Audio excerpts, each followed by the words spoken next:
Ready. My name's Doc, and I'm going to show some shellac resist. Okay. And I just found out about this recently, and I did a few pots and finished them up, and I did it around the rim, and it wasn't like I was really excited about it. I thought, oh, that's kind of interesting. So I don't know if anybody else is doing this or not, but it's new to me, so I'm going to try it for a while and see what happens. What I usually do for a little decoration is raise slip like's on this one here. And the only example I have of doing this is this bisque pot. Just wherever this little rooster is here, he was shellacked, and then the background scraped off. So what you do, it's something you do with a bone dried pot too. This one I've started on here. This one has a slip underneath it, so you can use. It's a little more interesting to have the slip underneath it because a lot of times if you're using the shellac resist and you get it done and you have it finished and you're thinking, well, I could have done that with slip, so why in the world did I go to all the trouble to paint the shellac on there? But I'm sure there's a lot of stuff that you can do with this that I haven't found out about yet. So it's worth experimenting with for a while to see how it works.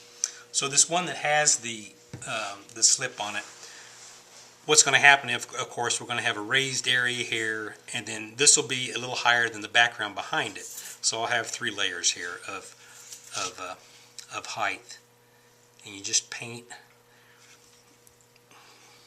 I don't know, shellac used to be made out of bugs, but I don't know if they still make it out of beetles or not. Be a lot of bugs. And you just do straight shellac, or do you thicken it at all? I think it would be good if it was thick, because it kind of runs a little. Well, obviously it runs here, but I have a little can of it sitting open at home to see if it was thicker, if it would work. I mean, as long as it comes out of the brush okay, it would be good if this was a little bit thicker. But if it's not thicker, you can go in there. I'll probably make a mistake here and show you, but you can go in there where the shellac went and you don't want it to go, and just scratch it off, because that area is going to be removed anyway.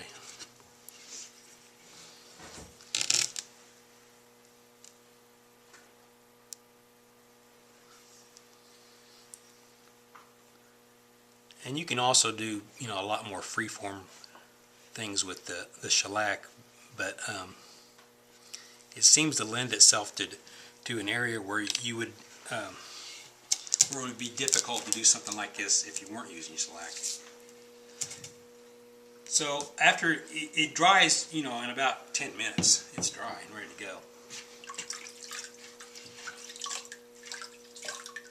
And there's also an incised line above and below this, so it kind of gives me a border of where it might look like it should stop at that point.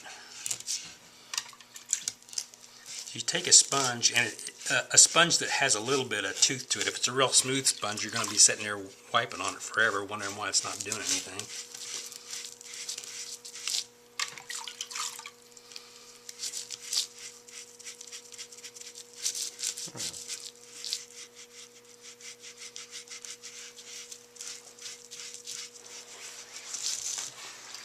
But you can tell as you get going, you'll see the difference in height. You can feel already the lip on that.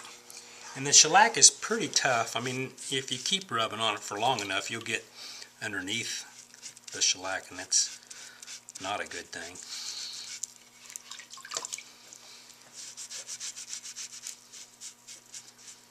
And then when that's done, you bisque fire that and then glaze it? Yeah. So that's what you're after right there, if you could feel it. It's the difference in height here. So you get the extra texture there. And if I had a finished one here, it would be good, but I just don't have one. But it's okay. I would just put a glaze on this that would break on the edges of it. And that's it. All right. Thank you very much.